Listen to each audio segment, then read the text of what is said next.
Good morning विद्यार्थी मित्रों। Chapter 2 में जेटली थियरी आपणे शीख्या छेल्ला लेक्चरमां आपणे टॉर्कना प्रश्न सुधी शीखेला। टॉर्क वाळो जे प्रश्न हतो एना आधारे स्थिति ऊर्जा समान विद्युत क्षेत्रमां टॉर्कनी स्थिति ऊर्जा त्यां सुधी शीखेला। हवे जे थियरी शीख्या एना आधारित दाखला आपणे गणीए। अगाऊ एक वखत आपणे थोड़ा दाखला गणेला उदाहरण अने स्वाध्यायना, कदाच 3 दाखला।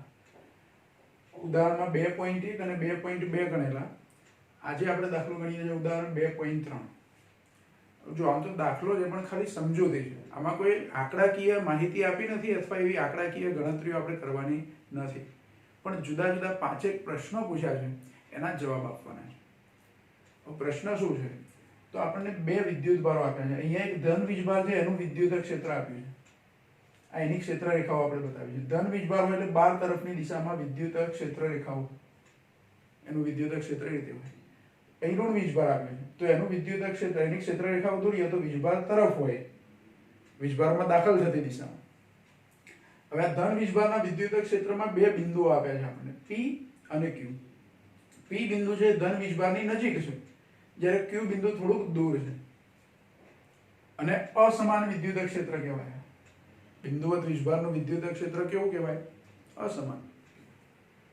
અહીં ઋણ વીજભારના વિદ્યુત ક્ષેત્રમાં પણ બે બિંદુઓ આપ્યા છે, A અને B। A બિંદુ એ ઋણ વીજભારની નજીક છે, B બિંદુ એ ઋણ વીજભારથી થોડુંક દૂર છે।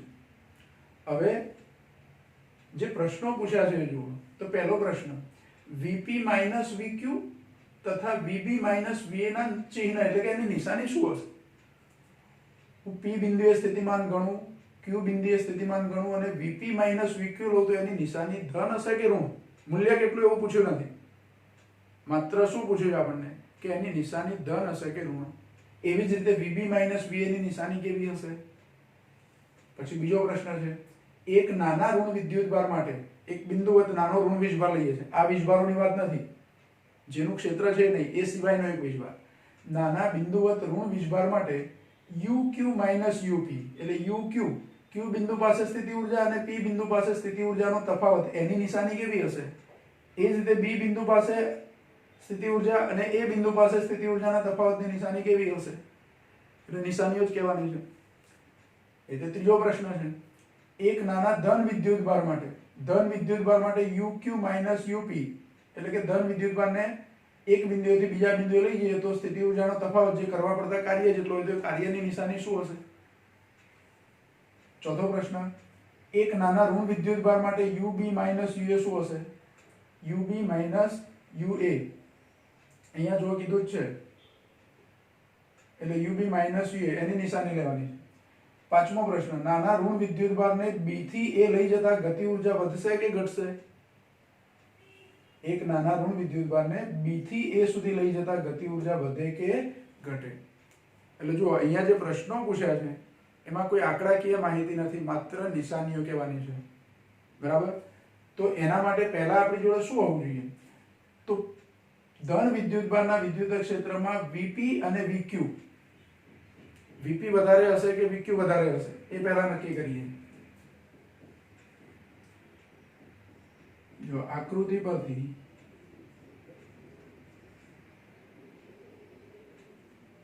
ધન વિદ્યુતભારના વિદ્યુત ક્ષેત્રમાં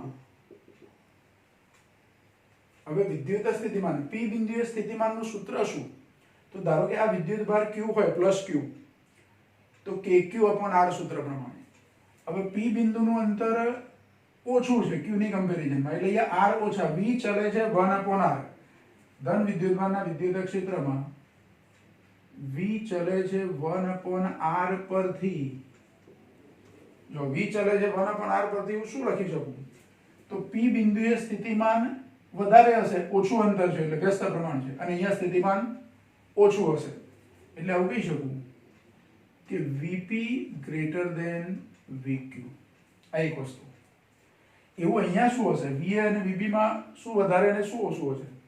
તો આ ઋણ વીજભારનું વિદ્યુત ક્ષેત્ર છે, એ બિંદુ નજીક છે એટલે V ચલે છે 1/R પરથી એ બિંદુએ સ્થિતિમાન વધારે હોવું જોઈએ, પણ ઋણ વીજભારનું સ્થિતિમાન છે એટલે ઓછું કહેવાય, એટલે Va < Vp।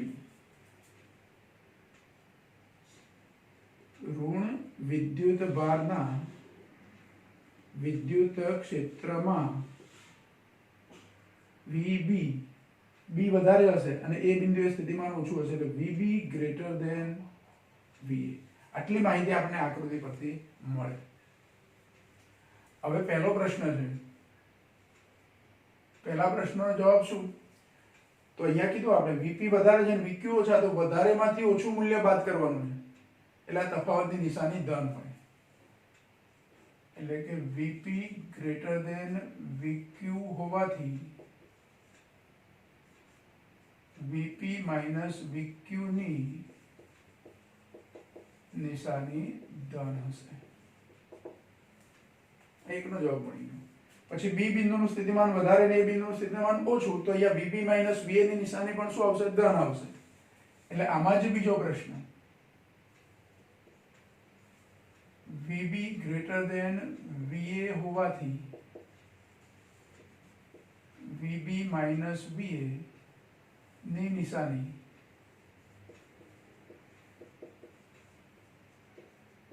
ધન હશે. ચલો પહેલા પ્રશ્નનો જવાબ મળી ગયો આપણને. હવે બીજો પ્રશ્ન, એક નાના ઋણ વિદ્યુતભાર માટે યુક્યુ માઇનસ યુપી શું હશે? એની નિશાની શું હશે? એ જ રીતે યુબી માઇનસ યુએ ની નિશાની શું હશે? તો પહેલા યુક્યુ અને યુપી કેવા હશે એ નક્કી કરવું પડે. ઋણ વીજભાર માટે છે એટલે ઋણ વીજભાર માટે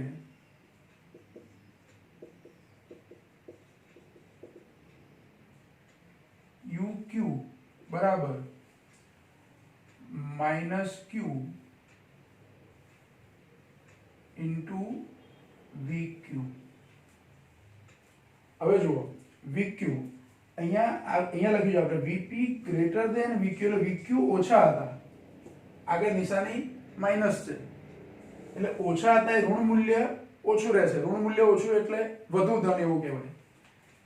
એ જ રીતે યુપી બરાબર માઇનસ ક્યુ ઇન્ટુ વીપી. હવે વીપી વધારે છે એવું લીધું છે આપણે, વીપી વધારે થતા ઋણ મૂલ્ય વધારે થઈ જશે એટલે અહીંયા જે સ્થિતિમાનો માટે સંબંધ હતો એના કરતા આ સંબંધ ઉલટો થશે, કારણ કે ઋણ વીજભાર માટે આ સ્થિતિ ઉર્જાઓ ગણીએ છીએ આપણે. કયા વીજભાર માટે સ્થિતિ ઉર્જા ગણીએ છીએ? ઋણ વીજભાર માટે. જો ધન વીજભાર હોત તો વીપી ગ્રેટર ધેન વીક્યુ છે તો યુપી ગ્રેટર ધેન યુક્યુ હોત, પણ ઋણ વીજભાર હોવાથી આ અસમતા ઉલટાઈ જાય અને અહીંયા સ્થિતિ ઉર્જા આવી જાય. એટલે અહીંયા આપણે કહી શકીએ કે યુપી શું થઈ જશે? Less than UQ. આ ખાસ ધ્યાન રાખો, ઋણ વીજભાર માટે છે એટલે અહીંયા જે અસમતા છે કે વીપી ગ્રેટર ધેન વીક્યુ, સ્થિતિમાન વધારે છે પી બિંદુનું ક્યુ કરતા, પણ અહીંયા પી બિંદુની સ્થિતિ ઉર્જા પી બિંદુ પાસે ઋણ વીજભાર મૂક્યો હોય તેની સ્થિતિ ઉર્જા ઓછી થઈ જશે. હવે આ અસમતા આવી છે તો આ મૂલ્ય ઓછું થયું અને આ વધારે થઈ ગયું. તો આપણે શું શોધવાનું છે? યુક્યુ માઇનસ યુપી. એટલે યુક્યુ એટલે વધારે મૂલ્યમાંથી ઓછું મૂલ્ય બાદ કરવાનું છે, માટે યુક્યુ માઇનસ યુપી ની નિશાની ધન હશે. બરાબર. એવું જ ઋણ વીજભાર માટે અહીંયા વીબી ગ્રેટર ધેન વીએ હતું. હવે માઇનસ વીજભાર વડે ગુણીએ એટલે ઉલટાઈ જાય એટલે યુબી લેસ ધેન યુએ થઈ જશે.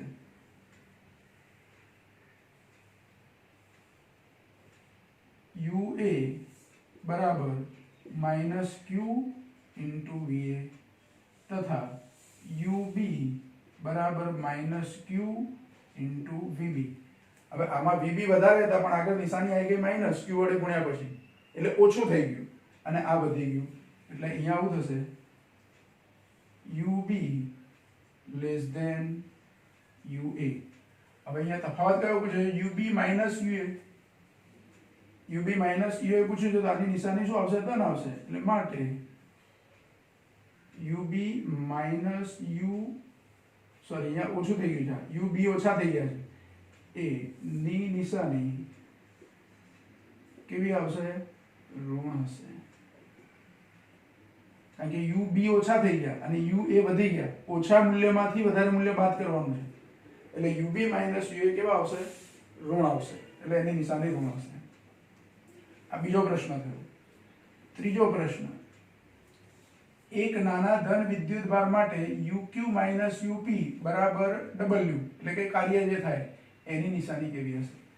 જો તો ઋણ વીજભાર માટે આપણે UQ - UP શોધ્યું છે, એની નિશાની કેવી લીધી? ધન. નાના ઋણ વીજભારને Q થી P પર લઈ જઈએ તો UQ - UP એ ધન લીધા. તો એનાથી ઉલટું ધન વીજભાર માટે આ UQ - UP કેવા આવશે? ઋણ આવશે. એક નાના ધન વીજભાર માટે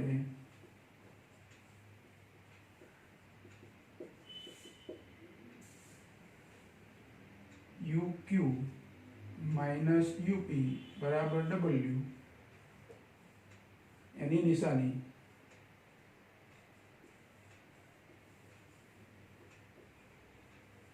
ઋણ હશે. કારણ કે અહીંયા આપણે ઋણ વીજભાર માટે ગણ્યું છે, એનાથી ઉલટું ધન વીજભાર માટે થાય. અહીં પણ UQ - UP છે, જે ધન છે, તો એનાથી ઉલટું ધન વીજભાર માટે UQ - UP એની નિશાની કેવી હશે? ઋણ હશે.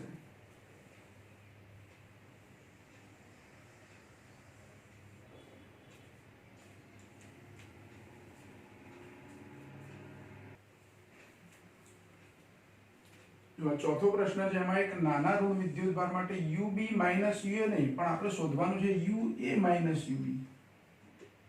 UA - UB આવું શોધવાનું. હવે UA - UB શોધવા હોય તો અહીંયા આપણે UB - UA શોધ્યા છે. જો અહીંયા UA - UB લઈએ તો એની નિશાની શું આવે? ધન. જો આ બીજો પ્રશ્ન છે, એમાં પણ આપણને આવું જ કીધું છે, UA - UB. A અને B વચ્ચે સ્થિતિ ઊર્જાનો તફાવત. તમે સ્વાભાવિક છે કે UB UA છે, એટલે જો UB - UA શોધો તો એની નિશાની ઋણ આવશે, અને UA - UB શોધીએ તો એની નિશાની શું આવશે? ધન આવશે.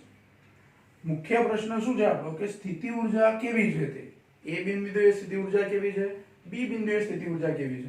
તો એ બિંદુએ સ્થિતિ ઊર્જાનું મૂલ્ય વધારે છે. કયા વીજભાર માટે? ઋણ વીજભાર માટે. ધન વીજભાર હોય તો એનાથી ઉલટું. એવું છે B બિંદુ માટે. તો જો UA - UB શોધવાના હોય ઋણ વીજભાર માટે તો એની નિશાની ધન આવશે. UB - UA શોધવાના હોય તો એની નિશાની ઋણ આવશે. હવે ચોથો પ્રશ્ન છે, એમાં નાના ઋણ વીજભાર માટે UA - UB. તો UA - UB અહીંયા એ જ વસ્તુ છે. એટલે કે એ બિંદુ સુધી કોઈ વીજભાર B થી A સુધી લઈ જવો હોય તો UA - UB શોધવાના. એટલે ચોથો પ્રશ્ન છે, એમાં પણ જવાબ આવશે ધન. અહીંયા બીજા પ્રશ્નમાં આપણે જે શોધેલું છે એ પ્રમાણે. તો અહીંયા UB UA હોવાથી UA - UB ની નિશાની કેવી આવશે? ધન હશે. અને પાંચમો પ્રશ્ન, નાના ઋણ વિદ્યુતભારને B થી A સુધી લઈ જતા ગતિ ઊર્જા વધે કે ઘટે? હવે આ જે શોધ્યું છે એ જ વસ્તુ છે કે નાના ઋણ વીજભાર માટે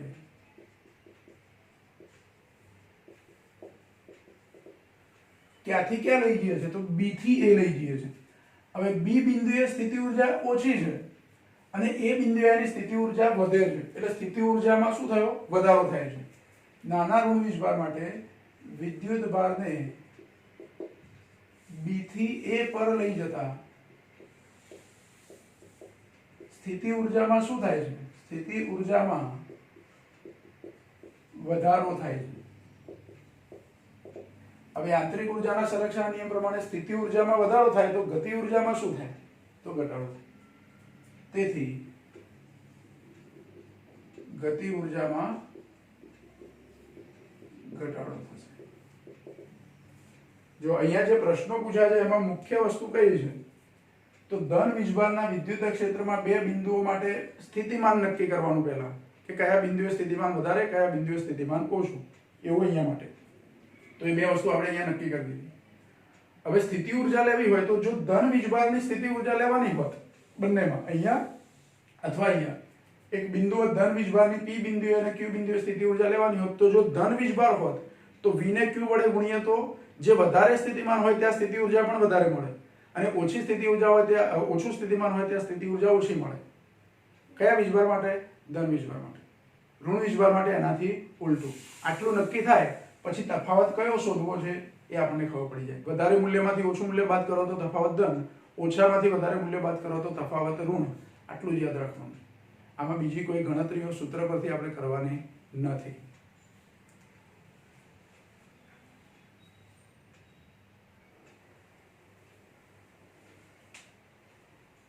બીજો ઉદાહરણ છે, ઉદાહરણ નંબર 2.4. એમાં એક ચોરસ આપ્યો છે આપણને, જેની દરેક બાજુનું માપ d જેટલું સરખું છે. ચોરસ છે એટલે ચારે બાજુના માપ સમાન. એના 4 શિરોબિંદુઓ a b c d પર વિદ્યુત ભારો મૂકેલા છે. બે વીજભારો ધન છે a અને c પર, અને b અને d પરના વીજભારો ઋણ છે. એટલે બે ધન અને બે ઋણ વીજભારો એ 4 શિરોબિંદુઓ પર ગોઠવેલા છે. a પર પ્લસ, b પર માઇનસ, c પર પ્લસ, d પર માઇનસ. તો આ 4 વિદ્યુત ભારોના તંત્રની સ્થિતિ ઊર્જા કેટલી? આ એક પ્રશ્ન. આ ચારે વિદ્યુત ભારોના તંત્રની સ્થિતિ ઊર્જા શોધવાની છે. બીજું, ચોરસના કેન્દ્ર પર, એટલે E બિંદુ નામ આપ્યું છે. ચોરસનું કેન્દ્ર એને E વડે દર્શાવ્યું છે. અહીંયા E એ વિદ્યુત ક્ષેત્ર નથી, E એક બિંદુ છે. ચોરસના કેન્દ્ર પર અનંત અંતરેથી Q0 વીજભારને લાવવો હોય, એટલે કે કોઈ એક પરીક્ષણ વીજભારને લાવવો હોય તો કેટલું કાર્ય કરવું પડે? આ બીજો પ્રશ્ન. એટલે બે પ્રશ્નો પૂછ્યા છે. આ 4 વિદ્યુત ભારોના તંત્રની સ્થિતિ ઊર્જા શોધીએ એ વખતે આ Q0 વીજભાર અહીંયા નથી લાવ્યા આપણે, એટલે 5 વિદ્યુત ભારોના તંત્રની સ્થિતિ ઊર્જા નથી શોધવાની. કેટલા વિદ્યુત ભારોની સ્થિતિ ઊર્જા શોધવાની છે? 4 વિદ્યુત ભારોના તંત્રની. તો એ સ્થિતિ ઊર્જા શોધવાની. હવે સ્થિતિ ઊર્જા બે રીતે ગણાય. આપણે એક 11મા ધોરણમાં ગુરુત્વીય સ્થિતિ ઊર્જા શોધતા હતા. તો જેટલી શક્ય જોડ બને એટલી બનાવતા અને દરેક જોડની સ્થિતિ ઊર્જા લઈ અને બધાનો સરવાળો કરતા. અહીંયા બીજી રીતે ગણીને આપી છે આપણને કે હમણાં સમજો કે કોઈ જ વીજભાર નથી અહીંયા ચોરસના કોઈ શિરોબિંદુ પર, તો પહેલા પ્લસ ક્યુ વીજભારને લાવવા માટે કેટલું કાર્ય કરવું પડે? પ્લસ ક્યુ ને ક્યાં મૂકવાનું? એ બિંદુ પર. તો એ કાર્ય શૂન્ય થાય. બી બિંદુ પર માઇનસ ક્યુ વીજભારને લાવવો હોય તો હવે ક્યુ અહીંયા પ્લસ ક્યુ ની હાજરીને કારણે અહીંયા કાર્ય કરવું પડે. તો એ કાર્ય કેટલું કરવું પડે ગણવાનું. પછી સી બિંદુ પર આ બેની હાજરીમાં અહીંયા કોઈ પ્લસ ક્યુ વીજભારને લાવવા કેટલું કાર્ય કરવું પડે તે ગણવાનું. પછી આ ત્રણેયની હાજરીમાં ડી બિંદુ પર માઇનસ ક્યુ વીજભારને લાવવા માટે કેટલું કાર્ય કરવું પડે તે ગણવાનું. અને બધા કાર્યોનો શું કરવાનો? સરવાળો. આ એક રીત. અને બીજી રીત, જેટલી શક્ય જોડ બને એ દરેકની સ્થિતિ ઊર્જા લખીને સરવાળો કરે. તો આપણે બુક કરતા સહેજ જુદી રીતે શક્ય જોડો બને અને એ બધી જોડોની સ્થિતિ ઊર્જાઓનો સરવાળો કરીશું. બીજું, ધારો કે A અને C પર રહેલા વિદ્યુતભારની એક જોડ બને તો એની સ્થિતિ ઊર્જા શોધવી હોય તો તમારે અહીંથી અહીં સુધીનું અંતર લેવું પડે. જો ચોરસની બાજુનું માપ d જેટલું હોય તો એના વિકર્ણનું માપ કેટલું થાય? વિકર્ણ AC હોય એનું માપ કેટલું થાય? તો √2d થાય પાયથાગોરસ પરથી. એ જ રીતે વિકર્ણ BD નું માપ કેટલું થાય? તો એ પણ √2d થાય. એટલે જ્યારે સામસામેના શિરોબિંદુના બે વીજભારોની સ્થિતિ ઊર્જા લેવાની આવે ત્યારે અંતર લેવાનું √2d, અને પાસેના બે વિદ્યુતભારોના તંત્રની સ્થિતિ ઊર્જા આવે ત્યારે એમની વચ્ચેનું અંતર લેવાનું d. આ ખાસ યાદ રાખો. હવે ગણતરીની સરળતા માટે આપણે શિરોબિંદુઓના નંબર આપી દઈએ. એ બિંદુને 1 નંબર આપી દઉં, આ 2, 3 અને 4. તો જો પહેલા વીજભારની જોડું બનાવું તો પહેલાની બીજા જોડે, પહેલાની ત્રીજા જોડે, પહેલાની ચોથા જોડે, એટલે કે U12, U13, U14 ત્રણ જોડ થઈ. હવે પહેલાની તો ત્રણે જોડ બની ગઈ. હવે બીજાની જોડ પહેલા જોડે ના બને, કારણ કે પહેલાની બીજા જોડે બની એ સરખી જોડે. બીજાની ત્રીજા જોડે અને બીજાની જોડ ચોથા જોડે, એટલે U23, U24. એ જ રીતે ત્રીજાની જોડ ચોથા જોડે U34. એટલે કુલ 6 જોડ બને. 6 એ 6 જોડની સ્થિતિ ઊર્જા શોધી અને એનો સરવાળો કરો. પહેલા તો વિકર્ણોના માપ લખી દઈએ. આકૃતિમાં દર્શાવ્યા પ્રમાણે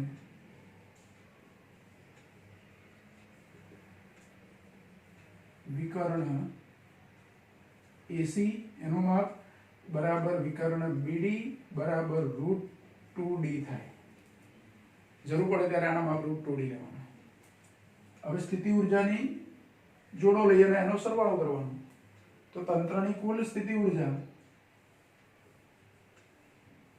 સીધું જ આપણે લખીએ, કુલ સ્થિતિ ઊર્જા U બરાબર, હવે જો U બરાબર શું લખીશું તો શક્ય બધી જોડો પહેલા લખી દઈએ નંબર પ્રમાણે. તો એ જોડમાં આવશે U12 plus U13 plus U14, એ નીચે લખું છું, પ્લસ જો 1 2 1 3 1 4 થઈ ગયા એટલે હવે 2 3 u23 plus u24 plus u23 અને 24 પણ થઈ ગયા એટલે અહીંયા u34 એટલે 6 જોડ બને. 4 વિદ્યુત ભારોના તંત્રની કેટલી જોડ બને? 6 જોડ. હવે જુઓ u12 પહેલા અને બીજાની જોડ. સ્થિતિ ઊર્જાનું સૂત્ર કયું? બે વિદ્યુત ભારોના તંત્ર માટે તો u બરાબર k q1 q2 upon r.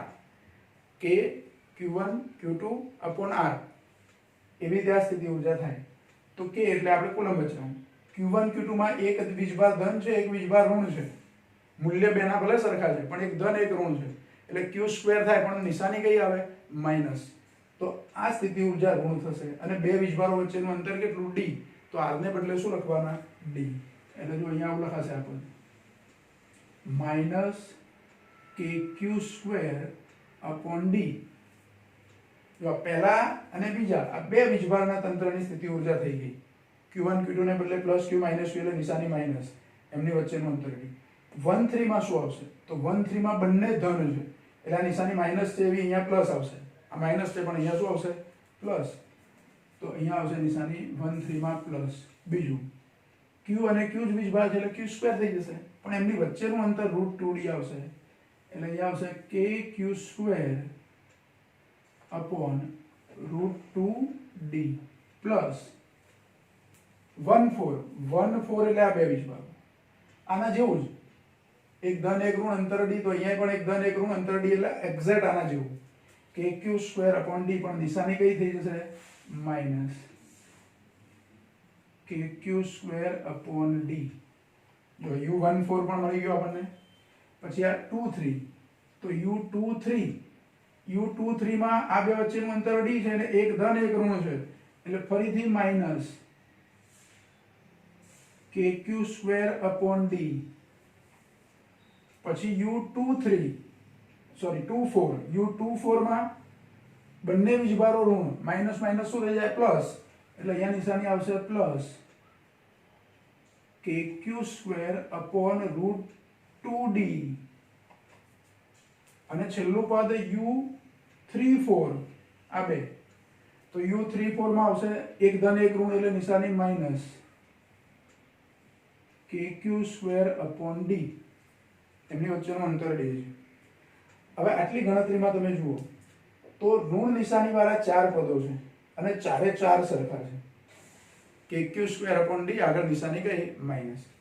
તો minus kq square upon d minus kq square upon d minus kq square upon d અને minus kq square upon d. કેટલી વખત થયા? 4 વખત. પણ નિશાની કઈ? માઈનસ. બીજું ધન નિશાની વાળા બે પદો છે અને બંને સરખા છે એટલે બે વખત થશે. ધન નિશાની વાળા પદો બે વખત થશે એટલે kq સ્ક્વેર અપોન √2d આગળ ગુણાકારમાં 2. તો આ સ્થિતિ ઊર્જા આટલી થશે. એટલે u બરાબર આપણને શું મળશે? તો u બરાબર -4 kq સ્ક્વેર અપોન d. ઋણ નિશાની વાળા ચાર પદો છે kq સ્ક્વેર અપોન d જેવા એટલે -4 kq square upon d plus ધન નિશાની વાળા બે પદો છે એટલે 2 kq square upon √2d.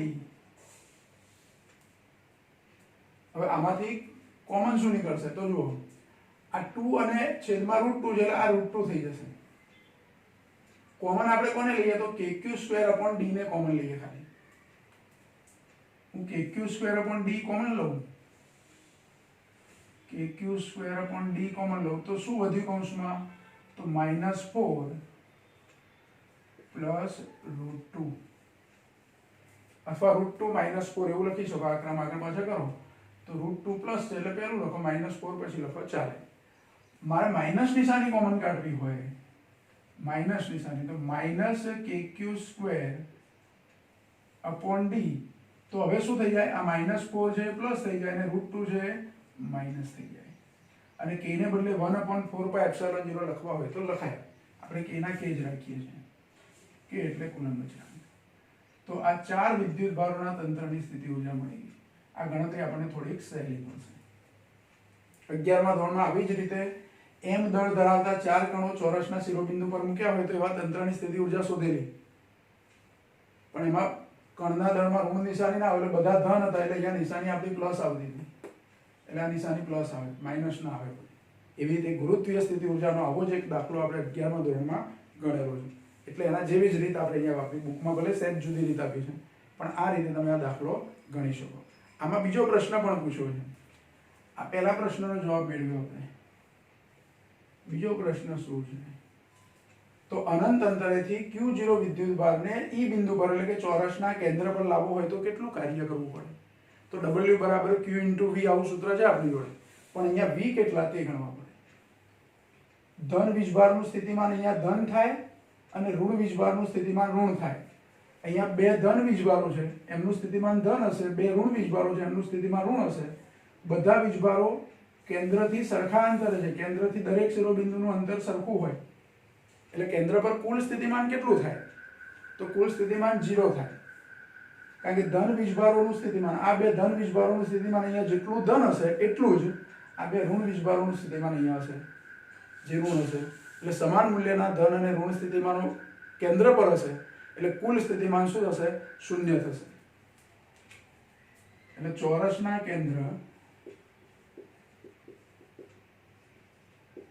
E પર બે ધન અને બે ઋણ વિદ્યુત ભારોનું કુલ વિદ્યુત સ્થિતિમાન 0 થશે. જે જગ્યાએ વિદ્યુત સ્થિતિમાન 0 હોય ત્યાં કોઈ એકમ ધન વીજભારને અથવા કોઈ પણ વીજભારને લાવવો હોય તો કરવું પડતું કાર્ય શું થાય? 0. માટે E બિંદુ પાસે એટલે કે કેન્દ્ર પાસે Q0 વિદ્યુત ભારને લાવવા માટે કરવું પડતું કાર્ય W બરાબર Q0 × V, પરંતુ V બરાબર 0 માટે W બરાબર શું થાય? 0 થાય. એટલે કુલ કાર્ય શું થશે? 0 થશે. જો ચારે ચાર ધન વીજભારો હોત તો અહીં બે ધન ને બે ઋણ આપ્યા છે. ચારે ચાર ધન વીજભારો હોત તો આપણી ગણતરીઓમાં શું ફરક પડ્યો હોત? તો અહીં જે માઇનસ નિશાનીઓ આવે છે એ પણ પ્લસ થઈ જતી એટલે અહીંયા બધું પ્લસ આવતું. એટલે આવું થાય કે Q² / D 4 + √2. આ માઇનસ નિશાની ના આવે.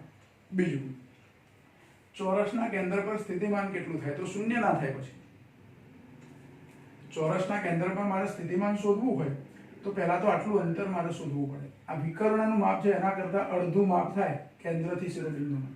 વિકર્ણનું માપ કેટલું છે? √2D.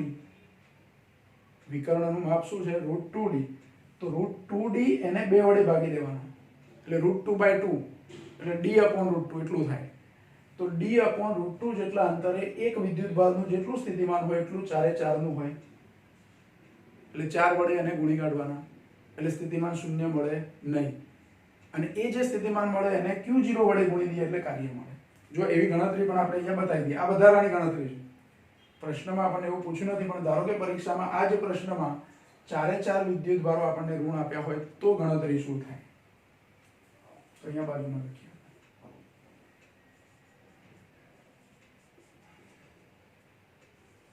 જો ચોરસના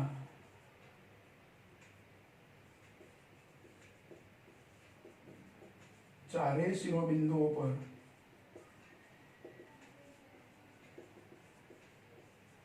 ધન વિદ્યુત ભારો સમાન મૂલ્યના, એવું લખીએ આપણે, સમાન મૂલ્યના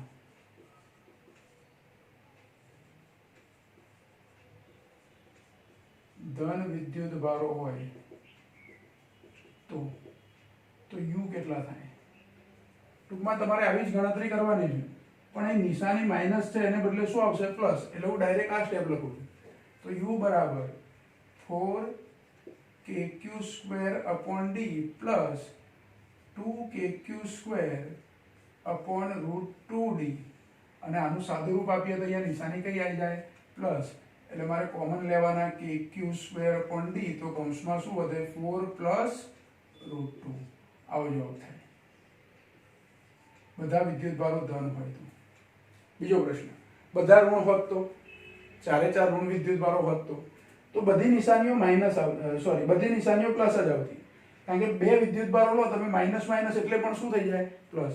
એટલે આ ચારે વિદ્યુતભારો ધન હોય કે ચારે વિદ્યુતભારો ઋણ હોય તો ગણતરી આવી હોય, પણ બે ધન બે ઋણ હોય તો ગણતરી આવી થાય. આ ખાસ ધ્યાન રાખો. એટલે ચારે ધન હોય કે ચારે ઋણ હોય તો આ ગણતરી સેમ રહેશે. એટલે આ પહેલા પ્રશ્નનો જવાબ મળ્યો. બીજો પ્રશ્ન, અહીં ખાસ ધ્યાન રાખવાનું, અહીં કેન્દ્ર પર સ્થિતિમાન શૂન્ય થયું, પણ હવે અહીંયા સ્થિતિમાન શૂન્ય થશે નહીં. તો કોઈ એક વિદ્યુત ભારને લીધે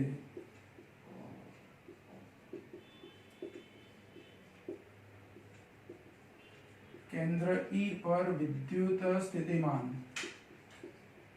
ધારો કે હું VA કહી દઉં, એ બિંદુ પરના વીજભારને કારણે કેન્દ્ર પર સ્થિતિમાન કેટલું, તો ધારો કે VA છે, તો સ્થિતિમાનનું સૂત્ર કયું, તો KQ upon R. R તરીકે મારે અંતર કેટલું લેવાનું, તો આટલું અંતર, √2D નું અડધું, એટલે √2D/2 એટલે કે D upon √2. એટલે અહીંયા મારે શું લખવું પડે, D upon √2. એટલે જવાબ શું થયો, √2KQ upon D, VA બરાબર. પણ બધા વીજભારો સરખા છે એટલે બધાના સ્થિતિમાનો આવા જ થાય. એટલે અહીંયા લખું, પરંતુ VA બરાબર VB બરાબર VC બરાબર VD, ચારે ચાર સરખા છે. સરખા કોના જેટલા, √2KQ upon D જેટલા. તો કેન્દ્ર પર કુલ સ્થિતિમાન કેટલું થાય, કેન્દ્ર પર કુલ વિદ્યુત સ્થિતિમાન, કેન્દ્ર પર કુલ વિદ્યુત સ્થિતિમાન VA લઈએ તો VA બરાબર ચારે ચાર નો શું કરવાનો, સરવાળો. સરવાળો કરીએ તો આને 4 વડે મારે ગુણી કાઢવાના, એટલે 4√2KQ upon D આટલું સ્થિતિમાન થાય. જો આ સ્થિતિમાન શોધ્યા છે એટલે KQ આવે છે, અહીં સ્થિતિ ઊર્જા લખ્યા છે એટલે KQ² આવે છે. આ ધ્યાન રાખજો, આ સ્થિતિમાન છે એટલે 4√2KQ upon D થાય. કારણ કે દરેકનું સ્થિતિમાન કેન્દ્ર પર સરખું હશે. એકનું જે સ્થિતિમાન ગણ્યું એને 4 વડે શું કરવાના છે, ગુણવાના છે. હવે Q0 વિદ્યુતભારને કેન્દ્ર પર લાવવા માટે કરવું પડતું કાર્ય, Q0 વિદ્યુતભારને કેન્દ્ર પર લાવવા માટે કરવું પડતું કાર્ય. તો આ કાર્ય W બરાબર Q0 into V. એટલે અહીંયા મારે ખાલી V ને Q0 વડે ગુણવાનો. એ જવાબ કેવો થશે, તો 4√2KQ Q0 upon D આવું થઈ જશે. સીધું જ લખીએ છીએ, 4√2KQ Q0 upon D આવો જવાબ થાય. અહીં જવાબ જે 0 હતો અહીંયા જવાબ 0 મળે નહીં. એટલે આમ તો એક વધારાનો દાખલો તમારે થઈ ગયો એવું કહેવાય. ચારે ચાર વીજભારો જો ધન હોય અથવા ચારે ચાર વીજભારો ઋણ હોય તો ગણતરી આવી. બીજું એક વસ્તુ ધ્યાન રાખો, આ ગણતરીમાં તો ફરક નહીં પડે કારણ કે માઇનસ માઇનસ પ્લસ થશે. ચારે ચાર ઋણ વિદ્યુતભારો હોત તો અહીંયા નિશાની કઈ આવતી, માઇનસ. આ ગણતરી પાછી સેટ બદલાય, અહીંના એ રહેશે ધન અને ઋણ માટે, પણ અહીંયા ઋણ વીજભાર હોય તો નિશાની માઇનસ, એટલે માઇનસ, એટલે અહીંયા માઇનસ. ફરક એટલો પડશે કારણ કે આ બેમાં આ ઋણ વીજભાર છે એટલે માઇનસ, અને આ તો Q0 ધન વીજભાર છે, બહારથી લાવીએ તે. એટલે ઋણ વીજભારો માટે સ્થિતિ ઊર્જા આની આ જ આવશે, પણ કાર્યમાં નિશાની ખાલી કઈ આવશે, માઇનસ આવશે. મૂલ્ય આટલું ને આટલું આવશે. ચારે ચાર ઋણ વીજભારો હોય તો, બે ધન અને બે ઋણ હોય તો કાર્ય શું થશે, શૂન્ય થશે. એટલે આપણે એક સમજવા જેવો અગત્યનો પ્રશ્ન.